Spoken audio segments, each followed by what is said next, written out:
The torches flickered inside the Great Hall of Memphis as Egypt's most powerful men gathered in silence. Priests of Amun, commanders of the army, royal advisors, all waiting for a single moment that would change the fate of the empire.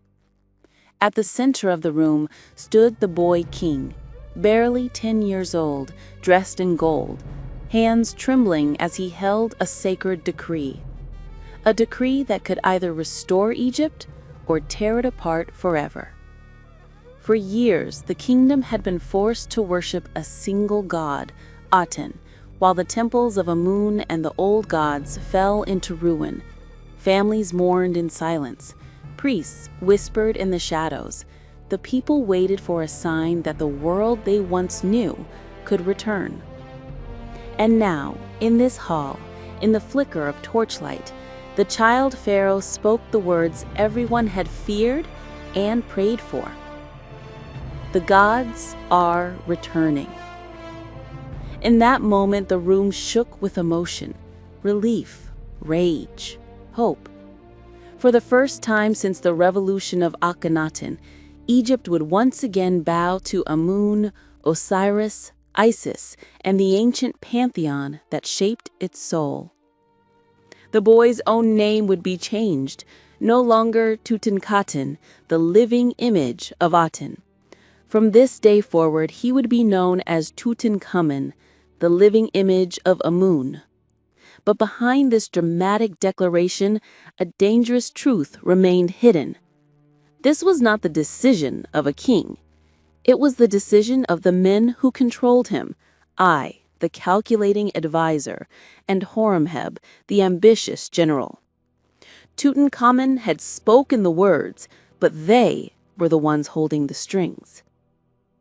This is the story of how a boy pharaoh restored the gods of Egypt, and how that single act ignited a battle for power that would follow him for the rest of his short life. I'm Laura, and this is Beyond Time. To understand why Tutankhamun restored the gods, we must go back to the final years of Akhenaten's rule, a time when Egypt itself was dying in slow motion.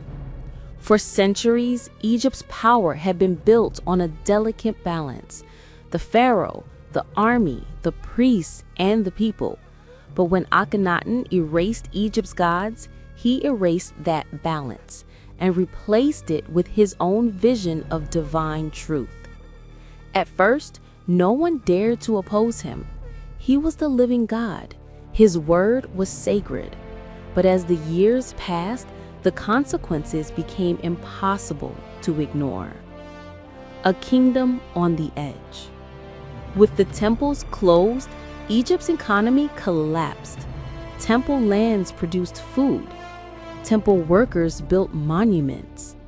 Temple treasuries stabilized the kingdom's wealth. When they disappeared, so did the heartbeat of the country. Farmers struggled. Merchants complained. Soldiers went unpaid. Even the Nile festivals, ancient celebrations of life, were abandoned. Egypt was becoming a silent empire, its spirit crushed under a single sun disk. Fire. The priests return in secret. When Akhenaten died, the priesthood of Amun, once the most powerful force in Egypt, emerged from the shadows.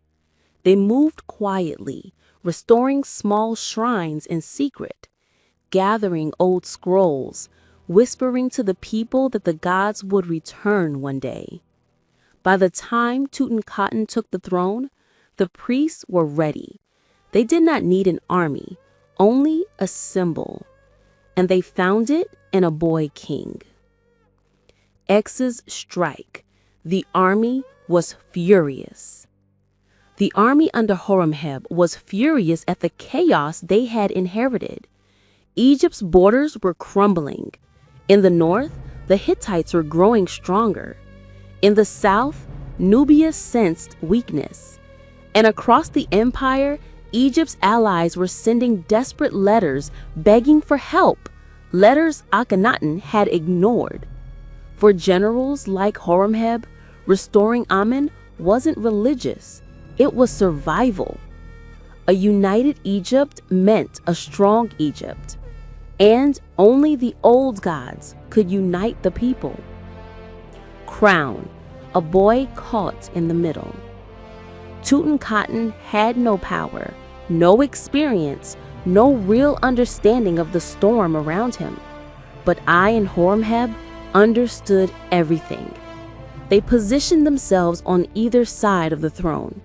I controlling the royal court, Horemheb controlling the military. And both men agreed on one thing. The Aten experiment had to end. But they needed the boy to authorize it. Only the pharaoh could restore the gods.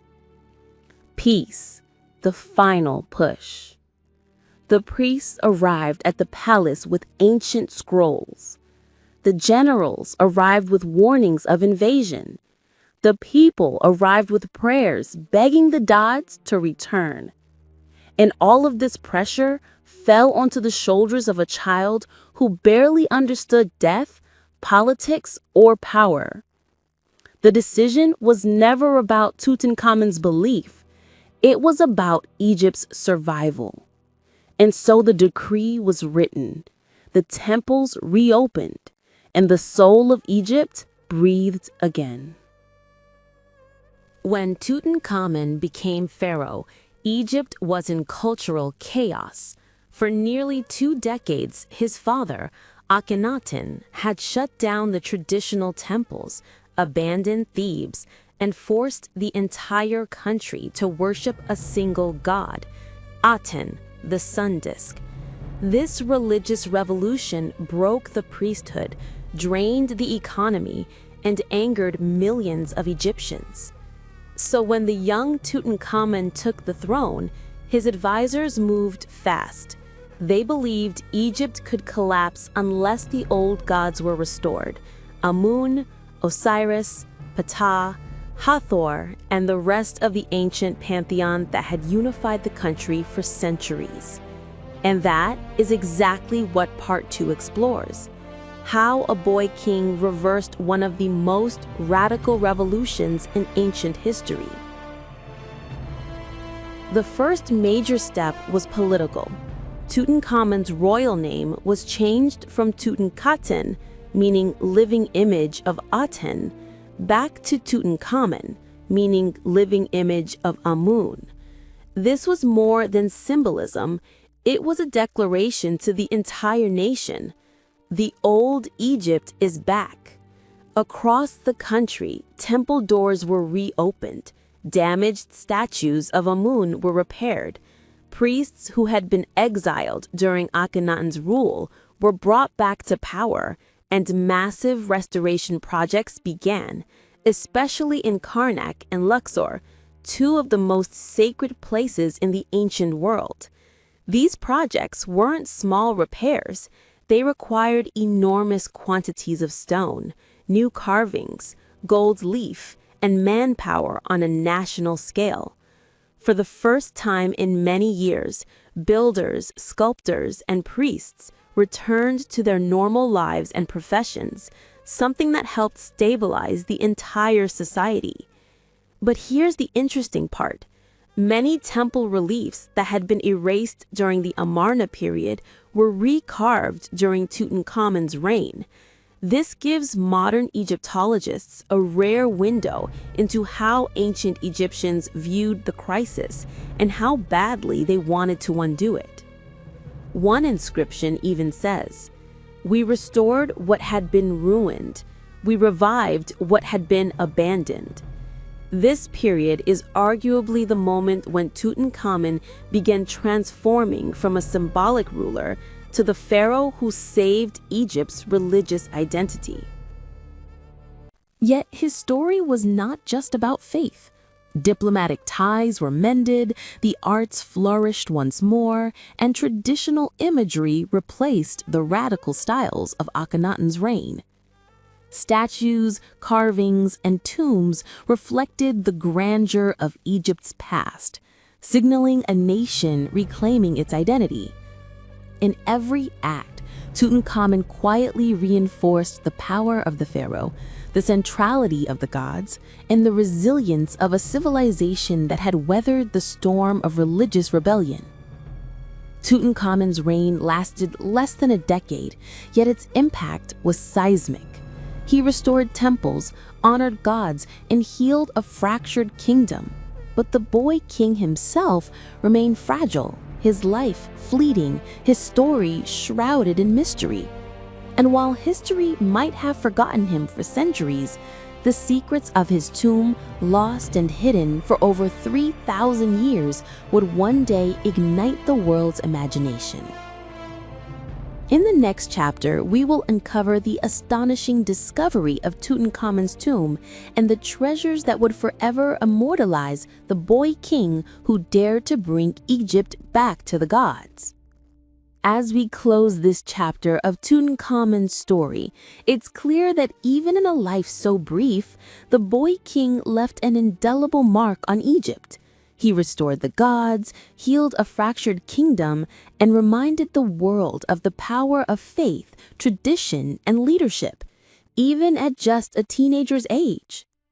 His reign may have lasted less than a decade, but the echoes of his decisions shaped the course of history, creating a legacy that would survive millennia. Yet, as much as we know, much of Tutankhamun's life remains shrouded in mystery. How did this fragile young ruler die so suddenly? What secrets lay hidden in the tomb that would only be discovered thousands of years later? And how did the treasures found within it redefine our understanding of ancient Egypt forever? In the next episode, we will continue Tutankhamun's story, diving into the astonishing discovery of his tomb, the treasures it contained, and the mystery surrounding his untimely death. We'll explore how a boy king, forgotten by time for centuries, became one of the most famous figures in history, captivating the imagination of the world. So stay tuned, because the rest of Tutankhamun's story is even more astonishing than you can imagine.